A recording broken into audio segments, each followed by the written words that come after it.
અત્યારે હું જે રસ્તેથી જાઉં છું ને એ રસ્તો જ આખો બ્લોક છે. જો તમને જે સાધનો જોવા નહીં મળે, હાઈવે 4 લાઈન છે તો પણ. અત્યારે વાગવા આવી ગયા છે 10 અને આજે છે ને મારી હાલત સાવ ખરાબ થઈ ગઈ હતી. કેમ કે હું છે ને નેશનલ હાઈવે ઉપર સાયકલ ચલાવતો હતો અને નેશનલ હાઈવે એટલે આવી રીતના જ હોય અને આગળ છે ને તાર બાંધેલા હોય તો લોકો ઉપર ના ચડી શકે ને અહીંના લોકો નીચે ના આવી શકે. હું હાવ થાકી ગયો તો, પાણી પણ નહોતું. 30 કિલોમીટર લગન વગર પાણીએ સાયકલ ચલાવી અને પછી અહીંયા રસ્તામાં જો મતલબ જે રોડનું કામ કરતા ને ભાઈ છે આવી રીતના રસ્તામાં કામ કરતા હોય તે લોકો, તો ભાઈ સાથે પાણી માંગ્યું હતું તો ભાઈએ મને ખવડાવી પણ દીધું. એ પણ ડાયરેક્ટ માની આપણે ગુજરાતીમાં કહે ને આવો આવો આવો આવો મહેમાન આવ્યા એવી રીતના.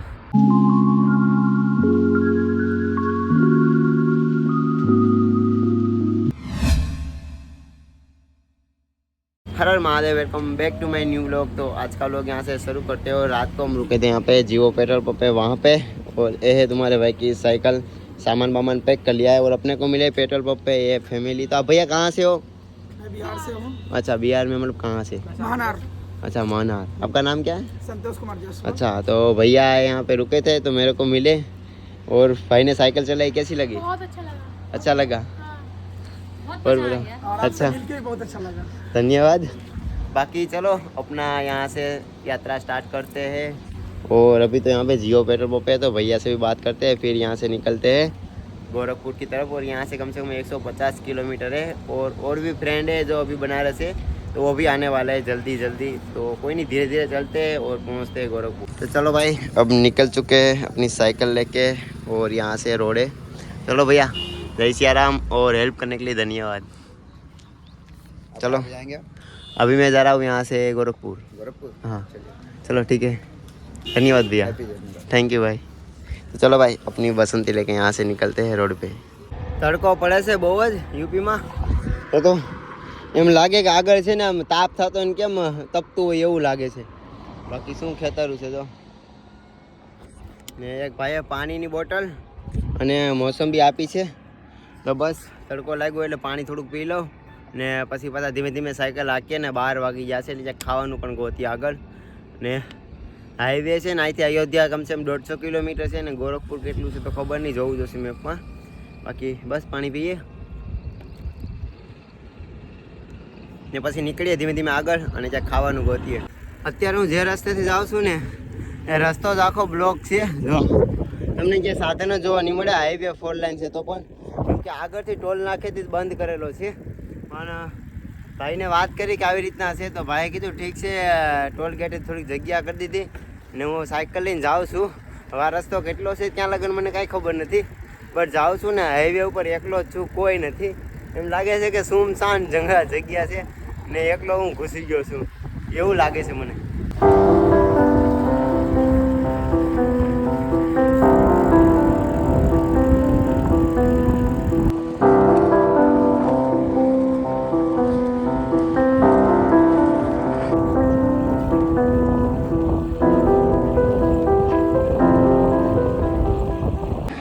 આ ટ્રકવાળા ભાઈ છે ને એણે મને અંદર આવવા દીધો હતો ને આગળ કહે છે કે આગળ એક મોટો બધો પથ્થર આવશે તો તે પથ્થરથી છે ને કોકને કહે છે કે હેલ્પ કરી દઈને છે ને સાયકલ ટેપાડી લેજે.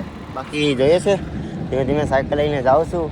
ટ્રકવાળા કાકા છે ને પાછા આવ્યા અને મને છે ને જો આ ઇંગલ દેખાય ને બે સાઈડ, એ ઇંગલ ડમ્ફર લઈને પાછા રિટર્ન આવ્યા 3-4 લોકોને લઈ.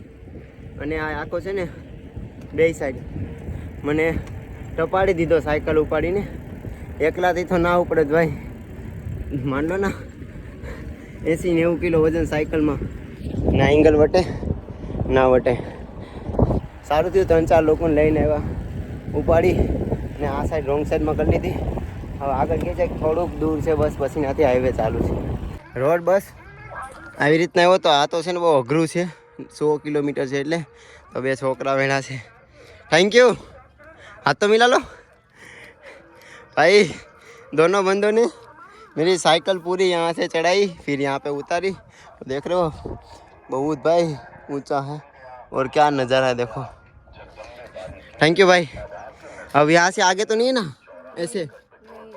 चलो चलो भाई, હવે જઈએ और यहाँ से कितना मतलब चालू रोड मिल जाएगा? पूरा पूरा यहाँ से तो रोड बंद है ना, आगे चालू रोड कहाँ से शुरू होगा? पूरा चालू है। चालू है। अच्छा, ये तो बंद है ना यहाँ से। अच्छा, आगे से मतलब चालू है, यहाँ से बंद था। चलो चलो भाई, अब निकलते हैं यहाँ से। कम अभी 65 किलोमीटर होगा गोरखपुर। तो गोरखपुर में काम भी चल रहा है। हैं? गोरखपुर में काम भी चल रहा है। अच्छा, गोरखपुर में तो ये रास्ता तो मतलब जाएगा ना? अच्छा चलो, थैंक यू। ये गांव कौन सा है? बरेली? मदेनिया बरेली में आता है। अम्बेडकर नगर। अच्छा चलो भाई, निकलते हैं यहाँ से। થોડીક વાર છે ને પોરો ખાઈ લઈએ, કેમ કે સાયકલ હાકે કે ને કંટાળી ગયો, કેમ કે આજ તો છે ને રસ્તામાં કોઈ નથી, એમ કે રસ્તો જ ઉપરથી બ્લોક મારેલો છે ને આગળ છે ને સર આમ પાણા ઉપા મોટા મોટા મૂકેલ છે, એટલે કોઈ ગાડી લઈને ના જઈ શકે. સાયકલ તો મેં માંડ ઉપાડી ઠેકાડીને લાવ્યો અને લોકો હેલ્પ કરી દીધી, એટલા માટે આ રસ્તામાં સાયકલ હાકી શક્યો, નહીંતર આજ મારી તો હાલત ખરાબ થઈ જવા નથી. બાકી ભાઈ યુપીનો શું નજારો છે યાર, સીન જ કાંક અલગ છે ને. આપણી બસંત ત્યારે ક્યાંક નજારો જ અલગ આવે ભાઈ સાહેબ. સુરત દાદા છે ને આથમતા બ્યુટીફુલ. બાકી ચાલો, અહીંયા કામ ચાલુ છે, અહીંયા બાજુમાં જો, અહીંયા એની આગળ છે ને જોઈએ છે હવે રસ્તાનું. હવે કીધું છે છોકરાઓ કહેતા હતા આગળ કે ત્યાંથી હવે રસ્તો શરૂ છે ઠેઠ ગોરખપુર લગન. હવે જોઈએ છે ક્યાંક લગન શરૂ છે, સાંજ પણ થવા આવી છે. રસ્તો શરૂ મળી જાય તો સારું, કેમ કે મળી જાય ને શરૂ રસ્તો તો રોકાવાની સુવિધા ક્યાંક કોકને પૂછીએ અને રોકાઈએ ને, કેમ કે આ હાઈવે ઉપર રોકાય તો જાવ, મને કાંઈ પ્રોબ્લેમ નથી.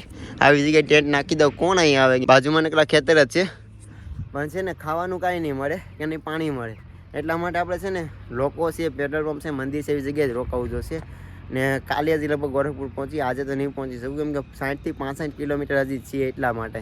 આવી ગઈ છે નદી, અને ઓ ભાઈ શું નદી છે, સામે પુલ દેખાય ને એ રસ્તો ચાલુ છે ને ત્યાંથી જ બધા આવે છે, એ ફરીને બધા આવે છે ને હું શોર્ટકટ મારું છું. આ બધા રોડ બંધ છે, એમાં બધા ઠેકાડીને આવું છું.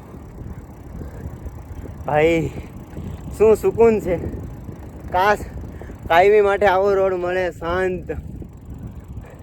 એકલાને ગમે તો નહીં આવા શાંત રસ્તામાં, બટ ક્યારેક એટલી ખુશી મળે ને, મતલબ જે શાંતિ તમે જોવા માંગતા હોય ને એ શાંતિ રિયલમાં તમને મળે છે આવા રસ્તામાં. જોશો કોઈ નહીં રસ્તામાં, દી આથમી ગયો છે. તો આ બે રસ્તા ભેગા થાય ત્યાં પહોંચીએ ને કદાચ કોઈ પેટ્રોલ પંપ મળી જાય તો રોકાઈ જઈએ, નહીંતર પછી ગામમાં જવું જોશે યા ફિર કોઈ મંદિર ગોતવું પડશે. અંધારું થઈ ગયું છે અને આજુબાજુમાં ખેતરું છે, કાંઈ દેખાતું નથી. ને સાયકલ લઈ હવે જાઉં છું, જોઉં છું ક્યાંક પેટ્રોલ પંપ મળે તો, કેમ કે ક્યાંય પેટ્રોલ પંપ નહીં દેખાતો. અને હાઈવે રોડ ઉપર હાઈવે તો મળી ગયો છે, સાધનો પણ જાય છે, જો ગાડીઓ પણ જાય છે જો, પણ છે ને ક્યાંય પેટ્રોલ પંપ નથી, ક્યાંય ઉતરવાનો રસ્તો નથી. આવી રીતના છે ને બે સાઈડ છે, તો જોઉં છું આગળ પેટ્રોલ પંપ મળે તો ધીમે ધીમે ચલાવવું હવે. ને સેફ્ટી બેલ્ટ તો મેં પહેરી લીધું છે હવે, કેમ કે રાત થઈ ગઈ છે એટલે સેફ્ટી બેલ્ટ તો જરૂરી છે હાઈવે ઉપર. એટલે અત્યારે વાગવા આવી ગયા છે 10, અને આજે છે ને મારી હાલત સાવ ખરાબ થઈ ગઈ હતી, કેમ કે હું છે ને નેશનલ હાઈવે ઉપર સાયકલ ચલાવતો હતો. અને નેશનલ હાઈવે એટલે આવી રીતના જ હોય, અને આગળ છે ને તાર બાંધેલા હોય, તો લોકો ઉપર ના ચડી શકે ને અહીંના લોકો નીચે ના આવી શકે. હું હાવ થાકી ગયો તો, પાણી પણ નહોતું. 30 કિલોમીટર લગન વગર પાણીએ સાયકલ ચલાવી. અને પછી અહીંયા રસ્તામાં જો મતલબ જે રોડનું કામ કરતા ને ભાઈ રોકાણા છે, અહીંયા રહે છે, આવી રીતના રસ્તામાં કામ કરતા હોય તે લોકો. તો ભાઈ સાથે પાણી માંગ્યું હતું, તો ભાઈએ મને ખવડાવી પણ દીધું. એ પણ ડાયરેક્ટ માની આપણે ગુજરાતીમાં કહે ને આવો આવો આવો આવો મહેમાન આવ્યા એવી રીતના. તો ભાઈએ ખૂબ ખવડાવ્યું યાર, ખવડાવી કરીને ફૂલ કરી દીધો. ને ભાઈ તો અત્યારે કંઈ ગાડીનું આવે છે, મતલબ રોડનું કામ તો વયા ગયા છે. મેં અહીંયા આવી રીતના છે ને જો ટેન્ટ લગાવેલું છે રોડ ઉપર. ભાઈ પાસે પરમિશન લઈ અહીંયા સાયકલ મૂકી દીધી છે ને લોક પણ મારી દીધી સાયકલને, એટલે કાંઈ ટેન્શન નથી. અને ભાઈ પણ અહીંયા જ છે એટલે કાંઈ ઉપાધિ નથી. બાકી હવે અહીંથી ગોરખપુર થોડુંક જ બાકી છે બસ. આજે તો યાર હું ખૂબ જ થાકી ગયેલો છું. મારી હાલત હાવ ખરાબ થઈ ગઈ કેમ કે હું 9:30 વાગ્યા લગન મેં સાયકલ હાંકી ને પછી બસ અહીંયા હું ખાલી પાણી પીવા જ માટે મતલબ પાણી મને મળી જાય એટલા માટે મેં રોકી હતી. પણ ભાઈએ કીધું કે તમે અહીંયા ખાઈ પણ લ્યો અને અહીંયા જ રોકાઈ જાઓ, સવારમાં નીકળજો. તો હું રોકાઈ ગયો છું હાલમાં અત્યારે. બાકી જો તમે ગુજરાતી હોય અને મારી ભારત યાત્રાની જર્નીમાં મને સપોર્ટ કે મદદ કરવા માંગતા હોય તો પ્લીઝ મારી ચેનલને સબસ્ક્રાઈબ કરી દેજો અને કોમેન્ટમાં હર હર મહાદેવ લખી દેજો. બાકી મળીએ સવારમાં. જય હિન્દ, જય ભારત.